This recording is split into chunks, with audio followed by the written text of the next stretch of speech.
Good morning, everybody. I am Jim Lincoln. I'm the worship associate this morning. So much of the meaning and value of this holiday season revolves around the opportunity it gives us to reflect on and express gratitude for the good things we have in life. The love of family and friends, the communal bonds of church, neighborhood, and hopefully employment, our health and financial well-being, and the wonderful nature-laden setting of Northern California in which we live. Most of us have these things in some degree and are grateful for them, although we are always conscious and concerned that some enjoy such gifts far more than others.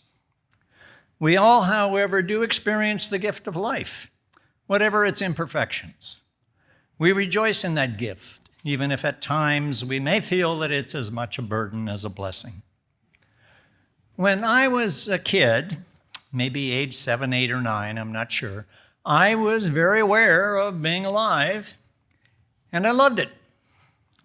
I marveled at this mysterious and glorious thing of conscious living. I felt genuine wonderment and gratitude that it had been bestowed on me.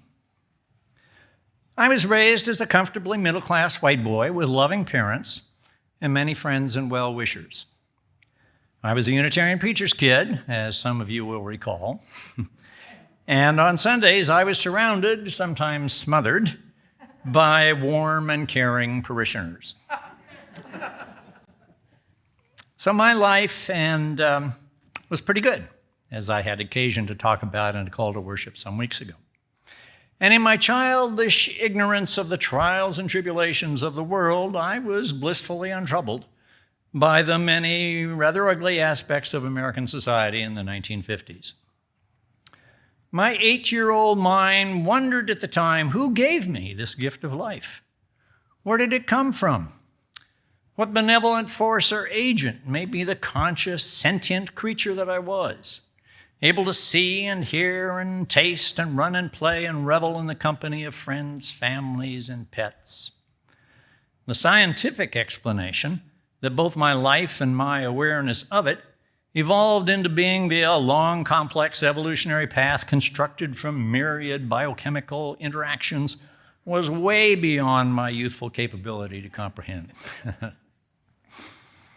As humans, we are hardwired to believe that the things that happen to us are attributable to the actions we and others take to bestow upon us benefits, perhaps as rewards for our good deeds, and sometimes harm, perhaps as punishment for our transgressions. Like Ebenezer Scrooge and Charles Dickens' Christmas Carol and countless hard-hearted real-life counterparts through the ages, we gravitate easily to explanations of poverty and racism that blame the victims.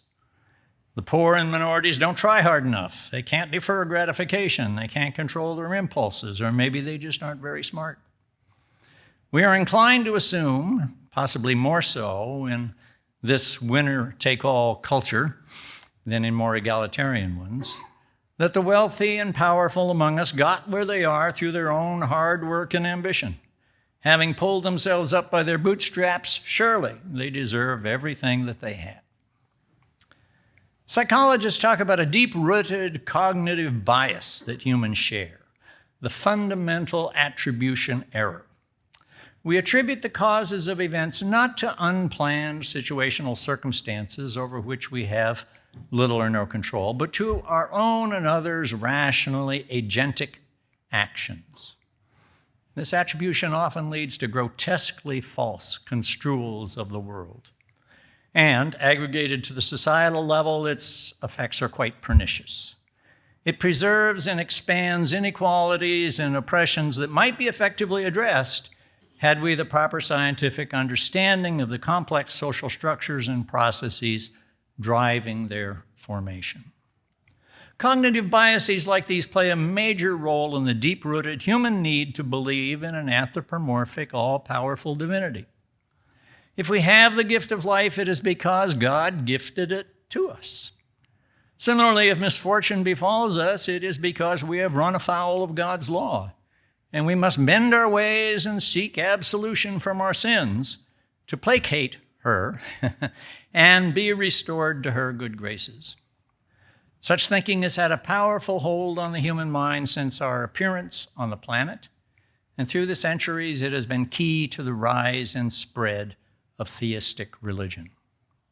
But how do we express our thanks for life and the gifts of living if we happen to be UUs and are not too likely to believe that some omnipotent and omniscient deity, divinity, my printer wouldn't work this morning, so I'm struggling with my phone here, is acting with intention to gift them to us. I've always felt, even going back to my childhood, that UUism had a pretty good handle on this, as do Buddhism, earth-centered faiths, and other religious and philosophical traditions, such as Spinoza's pantheism, that have no single humanoid celestial busybody meddling in the lives of mortals by dispensing good fortune to some and harsh punishment to others. We UUs have little trouble expressing our gratitude for life's gifts to a formless, wispy, wholly natural, and wondrously universal force, which these days our faith tradition likes to call the spirit of life. As hymn number 128 in the Great Gray Hymnal puts it, we express that gratitude by acting in ways that make the lives of others better. For all that is our life, we sing our thanks and praise. For all life is a gift which we are called to use to build the common good and make our own days glad.